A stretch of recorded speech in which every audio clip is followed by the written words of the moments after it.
Hello दोस्तों, स्वागत है आप सभी लोगों का राजस्थान एकेडमी पर। मैं परवीन सिंह आप सभी लोगों के साथ में, जैसा कि आप सभी लोग जानते हैं, लगातार राजस्थान अध्ययन की जो किताबें हैं वो लाइन टू लाइन एक्सप्लेन करते हुए आप सभी लोगों को पढ़ा रहा हूं, जिसके अंतर्गत आप लोगों ने जो है अभी तक 3 चैप्टर कंप्लीट पढ़ लिए हैं और अब हम 4th चैप्टर पढ़ने जा रहे हैं, जिसका पहला भाग आप लोगों ने प्लेलिस्ट के अंदर देख लिया होगा। और आज हम पढ़ने वाले हैं राजस्थान के जनजातीय जो आंदोलन है उसके अंदर पार्ट सेकंड में, ठीक है, जिसके अंदर हम स्टार्ट करेंगे अपनी बात को गोविंद गिरी जी से। किससे स्टार्ट करेंगे? गोविंद गिरी जी से।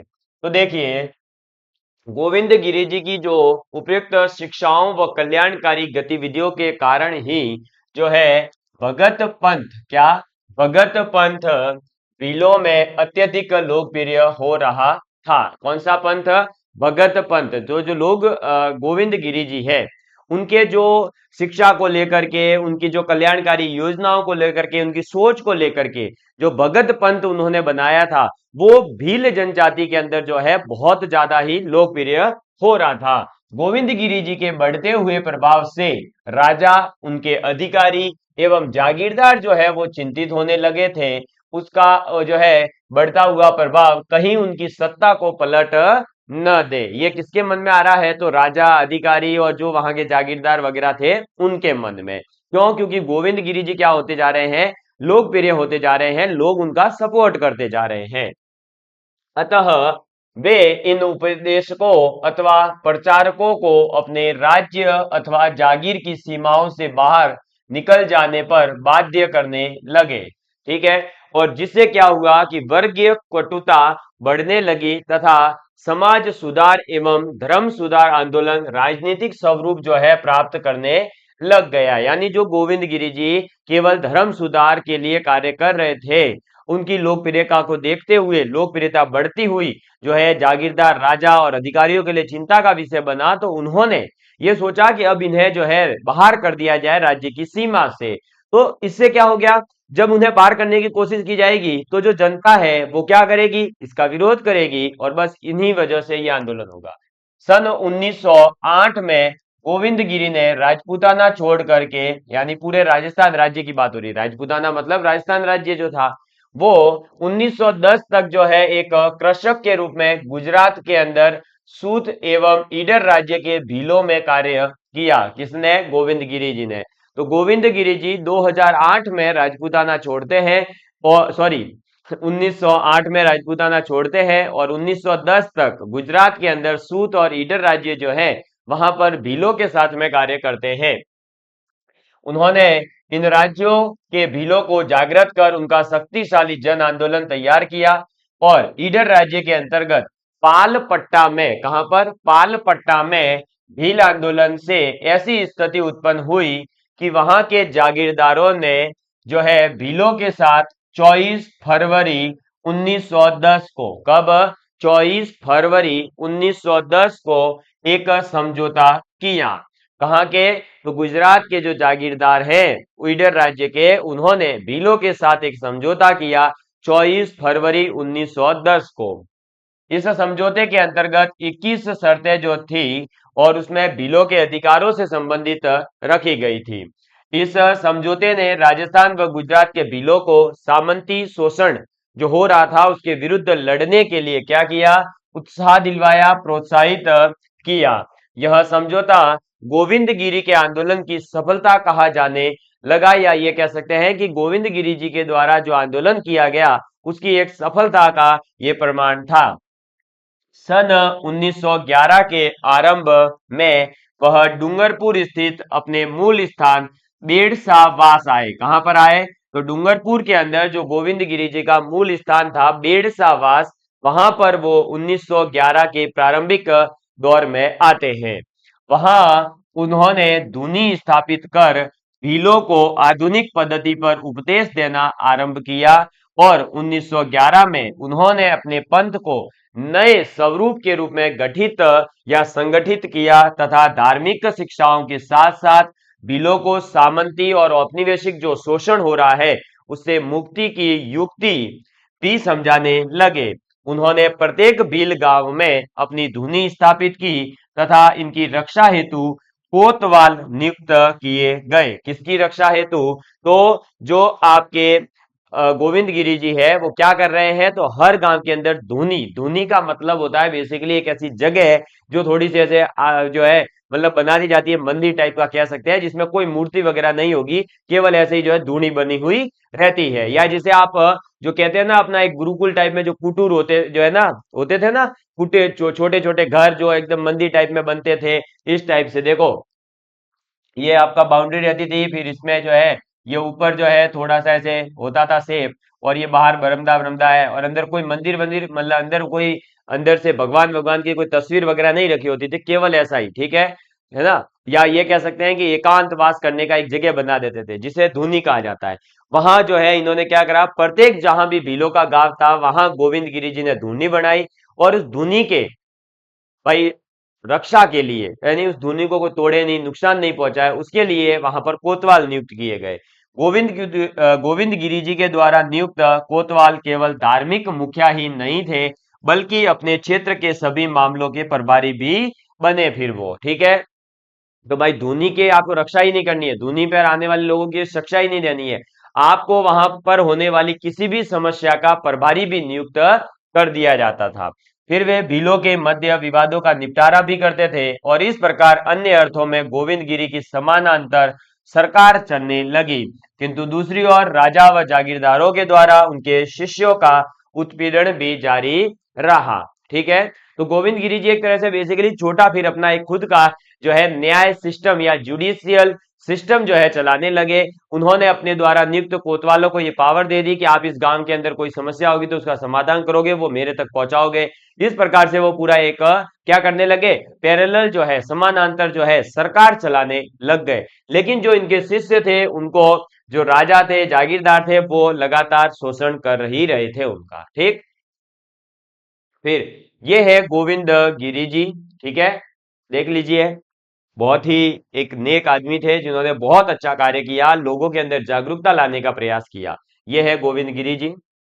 इसके बाद में बात आती है जो बेड़सावास डूंगरपुर के अंदर स्थित है, वो बेड़सावास गोविंद गिरी जी की गतिविधियों का केंद्र बन गया था। ईडर, सूत, बांसवाड़ा, डूंगरपुर राज्यों तथा पंचमहल व खेड़ा जिले के भील वहां आने लगे। इस आंदोलन का प्रभाव संपूर्ण दक्षिण राजस्थान के राज्यों, बंबई सरकार के अंतर्गत गुजरात के भील क्षेत्रों में फैल गया। उनके बढ़ते हुए प्रभाव से भयभीत होकर अप्रैल 1913 में, कब, अप्रैल 1913 में डूंगरपुर पुलिस ने उन्हें गिरफ्तार कर लिया तथा उनकी सभी सामान जो है वो जब्त कर लिए गए। उन्हें उनके धार्मिक पंथ को छोड़ने के लिए भी धमकाया गया। सामंती एवं औपनिवेशिक सत्ता के द्वारा उत्पीड़क व्यवहार ने गोविंद गिरी एवं उनके शिष्यों, सामंतों व औपनिवेशिक दासता से मुक्ति प्राप्त करने हेतु, एक सेकेंड, प्राप्त करने हेतु क्या, मुक्ति प्राप्त करने हेतु भील राज की स्थापना की योजना बनाने की ओर प्रेरित किया, ठीक है। तो ये जो आप आज अभी बीच में आपने देखा होगा चर्चाओं में भी रहा था कि भील प्रदेश को जो है अलग से बनाया जाए, उस भील राज की जो है स्थापना का तो ठेठ गोविंद गिरी जी के समय से जो है ये की गई थी एक तरह से सोच कि हाँ भाई जो है भील राज को अलग से बनाया जाए, ताकि जो है, हालांकि गोविंद गिरी जी का ये पर्सपेक्ट था कि भाई जो ये लोग जो राजा जागीरदार सामंत औपनिवेशिक सरकार ये सब जो भीलों का शोषण कर रही है, उस शोषण से बचाने के लिए इन सभी भील को क्या करना होगा, एकत्रित करना होगा, एक जगह पर लाना होगा, और उसके लिए भील राज की स्थापना करनी होगी, ठीक है। यह है मानगढ़, ठीक है, आप देख लीजिए इसे जलियांवाला बाग भी कहा जाता है, ठीक। चलो अब गोविंद गिरी जी अक्टूबर 1913 में मानगढ़ पहाड़ी पर पहुंचे तथा भीलों को पहाड़ी पर एकत्रित होने के लिए संदेश वाहक उन्होंने भेजे। कब, तो ये बात है 1913 की अक्टूबर महीने की। धीरे धीरे भारी संख्या में भील पहाड़ी पर आने लगे तथा साथ में राशन, पानी, हथियार भी जो है लेकर के आ रहे थे। इन गतिविधियों ने सूत, बांसवाड़ा, डूंगरपुर, ईडर राज्यों को चौकन्ना कर दिया था और इन सभी राज्यों ने अपने संबंधित अंग्रेज अधिकारियों से मानगढ़ पर भीलों के जमावड़े एवं पालों में युद्ध की तैयारी के लिए भीलों को कुचलने की प्रार्थना कर दी। किसने? तो जो अंग्रेज अधिकारी थे उनसे इस राज्यों के जो राजा जागीरदार थे उन्होंने। क्लियर? अब 6 से 10 नवंबर, ठीक है, इसी महीने में 1913 में 6 से 10 नवंबर 1913 में मेवाड़ भील कोर की दो कंपनियां, 104 वेलेजली राइफल्स की एक कंपनी और 7वीं राजपूत रेजिमेंट की एक कंपनी मानगढ़ पर भीलों के जमावड़े को कुचलने के लिए पहुंची। तो आपसे पूछा जा सकता है कि मानगढ़ पर जो है भीलों के जमावड़े को कुचलने के लिए कौन कौन गए थे या कौन कौन सी जो है रेजिडेंट गई थी। तो देखिए याद रखना, सबसे पहले गई है मेवाड़ भील कोर की दो कंपनियां, इसके बाद में 104 वैली वेलेजली राइफल्स की एक कंपनी, 104 वेलेजली राइफल्स की एक कंपनी, फिर 7वीं राजपूत रेजिमेंट की एक कंपनी जो है भीलों के जमावड़े को कुचलने के लिए पहुंची। विफल वार्ताओं के बाद 17 नवंबर 1913 को, कब? 17 नवंबर 1913 को अंग्रेजी फौजों ने मानगढ़ की पहाड़ी पर आक्रमण कर दिया और मानगढ़ की पहाड़ी के सामने दूसरी पहाड़ी पर अंग्रेजी फौजों ने तोप व मशीन गनें तैनात कर रखी थी एवं वहीं से गोला बारूद दागे जाने लगे। लगभग 1 घंटे तक मानगढ़ पर भीलों ने सेना का सफल मुकाबला किया, यानी लगातार उनसे लड़ते रहे, सफल मुकाबला होता गया, यानी उन्हें लगता गया कि हाँ हम जीत रहे हैं, मतलब एक तरह से अंग्रेजों को हम हरा देंगे, ये लगता रहा। लेकिन जो है आधुनिक जो युद्ध सामग्री थी वो अंग्रेजों के पास थी और उस वजह से अधिक समय तक वे नहीं टिक पाए और मानगढ़ की पहाड़ी के नीचे तैनात अंग्रेजी फौज पहाड़ी को घेरते हुए ऊपर पहुंची और भीलों को अंधाधुंध गोलियों से भुनना आरंभ कर दिया। भीलों में भी भगदड़ मच गई। कुछ ही समय पर पहाड़ी पर जो है भीलों ने आत्मसमर्पण कर दिया और उसके उपरांत भी भीलों का कत्ले आम जारी रहा। अंग्रेजी दस्तावेजों के अनुसार ऐसा बताया जाता है कि कुल 100 भील, कितने? कुल 100 भील मारे गए और 900 भीलों को जो है बंदी बना लिया गया। इसके साथ ही गोविंद गिरी जी और पुंजिया, ये दो नाम याद रखना, गोविंद गिरी जी तो है याद सबको, लेकिन पुंजिया नाम भी याद कर लेना। इन पुंजिया को भी जो है बंदी बना लिया गया था। कहां पर? तो जब मानगढ़ पहाड़ी पर ये एकत्रित हुए उस समय पर। कब की बात है ये? 17 नवंबर 1913 की बात है। ठीक, चलिए, इसके बाद इस प्रकार से इनको गिरफ्तार कर लिया और भील आंदोलन जो है वो कुचल दिया गया। किंतु भील अपने गुरु की गिरफ्तारी को लेकर आंदोलित थे, यानी वो जो है गोविंद गिरी जी को जो गिरफ्तार कर रखा था उससे वो अभी भी आक्रोश में थे। ठीक है, भीलों में गोविंद गिरी भारी लोकप्रिय थे क्योंकि उन्होंने उन्हें अनेक बुराइयों से मुक्ति दिलाई थी।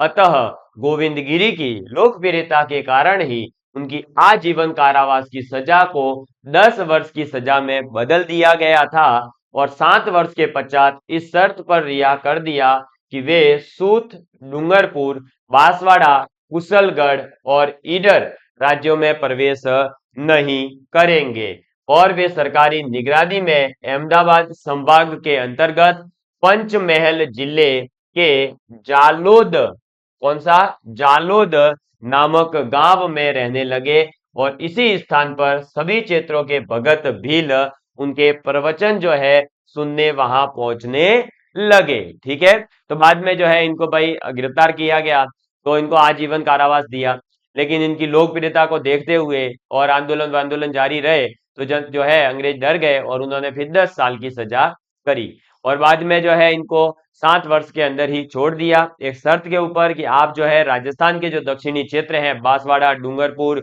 और आपका सूत, ईडर राज्यों में आप दिखाई, कुशलगढ़ में दिखाई नहीं देंगे और आप जो है अंग्रेजी निगरानी के अंदर, कहा? अहमदाबाद संभाग के पंचमहल जिले के जालोद नामक गांव था, वहां पर वो रहते थे और फिर वहीं पर वो प्रवचन देते थे। ठीक है, तो ये जो है हमने क्या पढ़ा है? तो ये भीलों के आंदोलन के बारे में पढ़ा गोविंदगिरी जी के साथ में। क्लियर। अब उदयपुर राज्य में मोतीलाल तेजावत जी जो है उनके नेतृत्व में भी आंदोलन होता है। तो कहां पर? उदयपुर राज्य के अंदर मोतीलाल तेजावत के नेतृत्व में जो आंदोलन होता है वो पढ़ने जा रहे हैं। असहयोग आंदोलन की जागृति के प्रभाव में 1921 में मेवाड़ व अन्य राज्यों के भीलों व ग्रासियों में मोतीलाल तेजावत के नेतृत्व में आंदोलन छेड़ दिया। ठीक है, तो असहयोग आंदोलन चल ही रहा था, उसका प्रभाव देखने को मिला और 1921 में मेवाड़ और आसपास के जो राज्यों के भील और ग्रासिया जाति के लोग थे उन्होंने मोतीलाल तेजावत के नेतृत्व में जो है आंदोलन छेड़ा। मोतीलाल तेजावत उदयपुर राज्य के जाडोल ठिकाने के अंतर्गत कोलियारी गांव के निवासी थे। ये याद रखना कि मोतीलाल तेजावत जो है वो आपके उदयपुर राज्य के अंदर जाडोल जो है वहां के जाडोल ठिकाने के एक गांव था कोलियारी, उस गांव के निवासी थे और ये ओसवाल बनिया जाति के थे। कौन से जाति के थे? ओसवाल जो है वो बनिया जाति के थे। उन्होंने कुछ समय जाडोल ठिकाने के कामदार के रूप में भी कार्य किया था। किसने? तो मोतीलाल तेजावत जी ने कामदार के रूप में भी कार्य किया। इसी दौरान वह इस ठिकाने के भीलों के संपर्क में आए और जाडोल के जागीरदार के साथ कुछ मतभेद हो जाने के कारण उन्होंने उस ठिकाने की जो नौकरी थी कामदार की वो छोड़ करके परचून का जो है व्यवसाय आरंभ किया। वह भील क्षेत्रों में घूम घूम करके मिर्च मसाला और इसके अलावा जो भी चीजें होती थी, मतलब ये जो है ना आपके नमक और ये भाई जो आपके हल्दी वगैरह ये बेचते थे तथा पोसीना ठिकाने में सामलिया नामक स्थान, पोसीना ठिकाना है, सामलिया नामक स्थान पर लगने वाले चित्र विचित्र के मेले में नियमित रूप से दुकान लगाते थे। कौन? मोतीलाल तेजावत। अतः अपने व्यापार के माध्यम से वह उदयपुर राज्य के जो भील थे उन भीलों के अत्यधिक निकट संपर्क में थे। कौन? मोतीलाल तेजावत। कैसे इनके संपर्क में आते हैं? तो ये जो है भाई आपके जाडोल ठिकाने के कोलियारी गांव के रहने वाले थे, ओसवाल बनिया जाति के थे। ये जो है आपके जाडोल ठिकाने में कामदार के पद पर काम कर रहे थे, लेकिन बाद में इनका जो है जागीरदार से मतभेद होता है और ये जो है नौकरी को छोड़ते हैं और परचून की दुकान चलाते हैं। फिर ये क्या करते थे? तो घूम घूम फिर के जो है मिर्च मसाले वगैरह ये बेचते थे भील जाति को। और जो आपका मेला लगता था कहां पर? तो पोसीना ठिकाने के सामलिया नामक स्थान पर चित्र विचित्र का मेला लगता था, वहां पर वो दुकान लगाते थे और इससे अपना घर चला रहे थे। लेकिन इससे उनका एक बेनिफिट हुआ था कि वो जो है भीलों की जो जनता है, भील जनता है, उसके साथ में संपर्क में आए थे। ठीक। अब आगे बात करें तो मोतीलाल तेजावत की जो है समाज सुधार की गतिविधियों ने उन्हें क्या कर दिया? तो भील जाति के अंदर लोकप्रिय कर दिया। कैसे लोकप्रिय कर दिया? तो ये जो है गोविंदगिरी जी की तरह ही समाज सुधार और शिक्षा की बात करते थे, इस वजह से भीलों के मध्य ये लोकप्रिय हो गए और इन उपदेशों के साथ उन्होंने आदिवासियों का एक ही आंदोलन भी जो है आरंभ किया। तो मोतीलाल तेजावत ने कौन सा आंदोलन शुरू किया था? एक ही आंदोलन। गोविंदगिरी जी का संबंध किससे है? तो भगत पंथ से। ये याद रखना, सीधे सीधे पूछा जाएगा। ठीक है, तो एक ही आंदोलन भी आरंभ किया। एक ही आंदोलन का उद्देश्य राज्यों व जागीरदारों के द्वारा किए जाने वाले भीलों पर जो शोषण के विरुद्ध जो है संयुक्त रूप से विरोध करना था। मोतीलाल तेजावत की गतिविधियों को देखते हुए जाडोल जागीरदार तक ही सीमित थी, किंतु उनका प्रभाव जो है अन्य भील क्षेत्रों में तीव्र गति से क्या होने लगा? फैल रहा था। उनके बढ़ते हुए प्रभाव से सत्ताधारियों का चिंतित होना स्वाभाविक था, अतः सत्ताधारियों ने इसे एक चुनौती के रूप में लेते हुए भीलों पर जुल्म करने के कठोरतम कदम उठाए। ठीक है, तो उनके मन में ये आया कि अच्छा ये भीलों के बीच में मोतीलाल तेजावत अब फेमस हो रहे हैं, जैसे पहले गोविंदगिरी जी हुए हैं, तो अब ये क्या करेंगे? अब जो है सत्ताधारियों को और मतलब ईगो हर्ट हो गया, तो उन्होंने क्या करा? और भील जाति पर जो है जुल्म करना शुरू किया। इसी दौरान तेजावत जो है, मोतीलाल तेजावत विजय सिंह पथिक और अन्य नेताओं से मिले, उनके साथ विचार विमर्श करके भीलों की समस्याओं के समाधान हेतु कार्यक्रम तैयार किया। वह असहयोग आंदोलन से बहुत प्रभावित थे तथा वह भीलों का ऐसा ही आंदोलन छेड़ना चाहते थे। और इस समय तक बिजोलिया किसान आंदोलन अपनी चरम सीमा पर था, जिसने तेजावत को भी उत्साहित किया तथा जब उसे बिजोलिया के नेताओं से समर्थन का आश्वासन मिल गया तो उन्होंने अपने कार्यक्रम का अंतिम रूप प्रदान कर दिया। और जुलाई 1921 में, कब? जुलाई 1921 में उन्होंने भीलों का करबंदी सहित असहयोग आंदोलन जो है वो आरंभ कर दिया। किसने? मोतीलाल तेजावत ने। कब? जुलाई 1921 में भीलों का करबंदी, एक तो कर बंद किया जाए, इसके सहित जो है असहयोग आंदोलन को आरंभ कर दिया। ठीक है, समझ में आ गई बात? क्यों किया? क्योंकि इनको जो है यह आश्वासन मिला था कि विजय सिंह पथिक और इनके द्वारा कि हाँ, हम आपके सपोर्ट में आने वाले हैं। ठीक, चलो फिर जाडोल के शासक हैं या सामंत कहें, वो इस स्थिति को देख कर के क्या हो गए? चिंतित हो गए। ठीक है, अब चिंतित हो गए एवं स्थिति को नियंत्रण में लाने के उद्देश्य से 19 अगस्त 1921, कब? 19 अगस्त 1921 को मोतीलाल तेजावत को गिरफ्तार कर लिया। तेजावत की गिरफ्तारी ने भीलों को और अधिक उत्तेजित कर दिया, क्योंकि और वो जो है गुस्सा हो गए कि अच्छा, हमारे नेता को गिरफ्तार कर लिया, तो उत्तेजित कर दिया था। और अपने नेता को मुक्त कराने के लिए हजारों भील एकत्रित हो गए। भीलों की भारी जमावड़े ने तेजावत को मुक्त करने हेतु ठाकुर को बाध्य कर दिया और इसके पश्चात तेजावत ने अपना आंदोलन और भी तीव्र कर दिया था।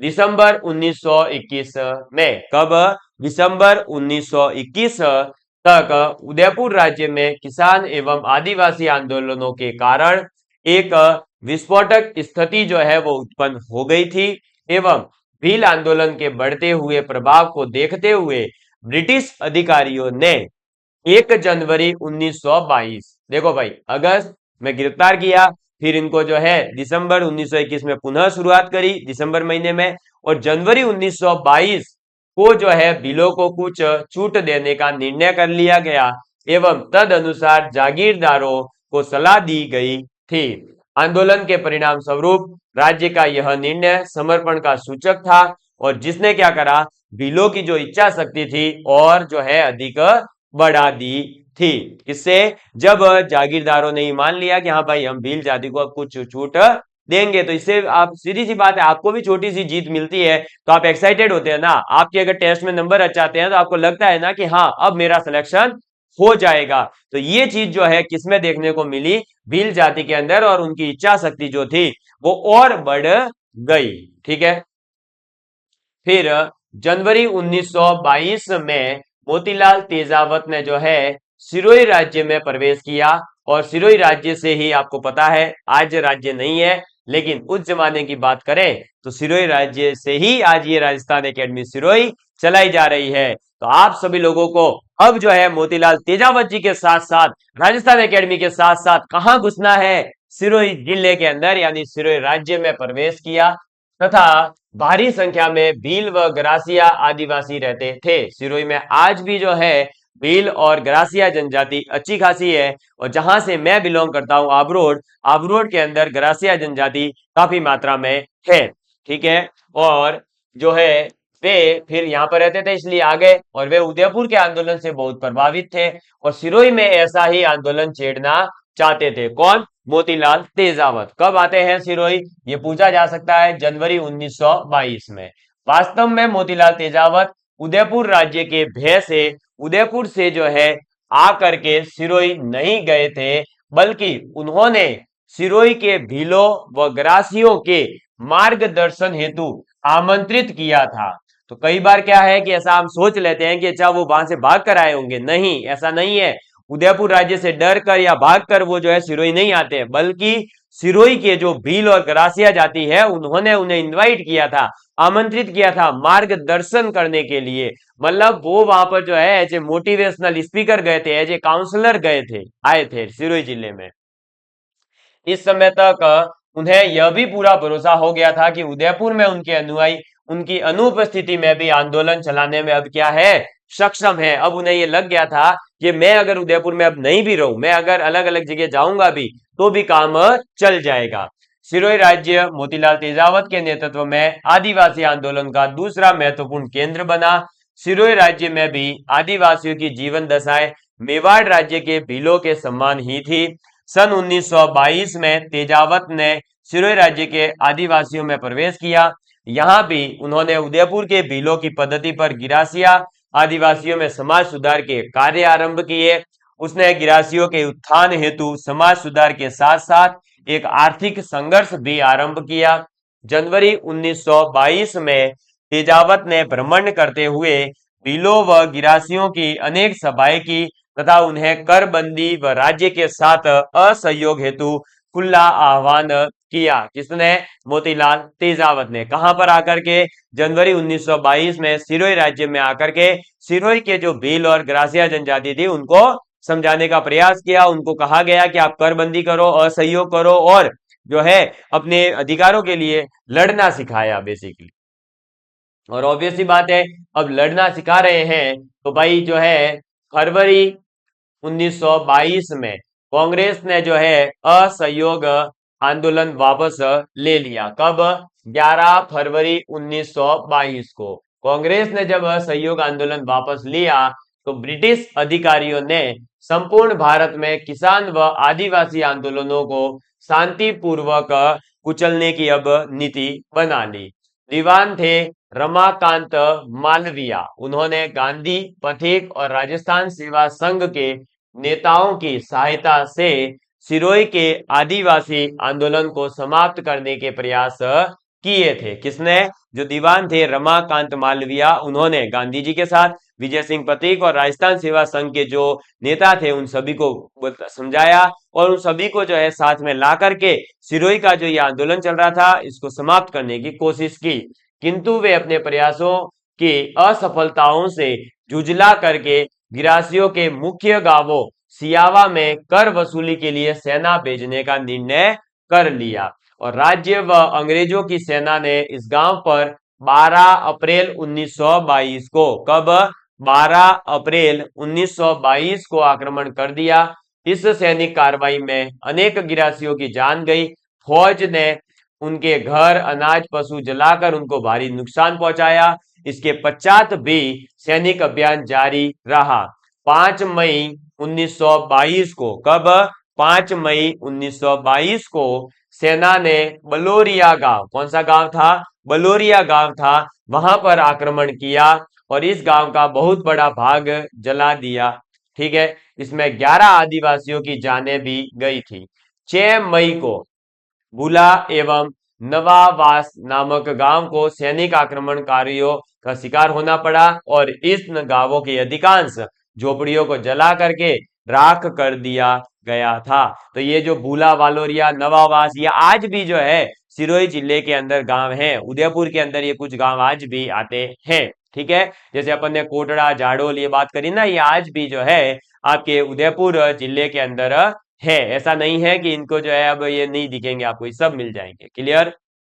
चलिए दोस्तों, तो अब जो है अगली क्लास के अंदर अपन आगे की बात करेंगे क्योंकि ये चैप्टर बहुत बड़ा है तो इसको 2-3 पार्ट्स में मैंने डिवाइड करके आप लोगों को पढ़ाने वाला हूं।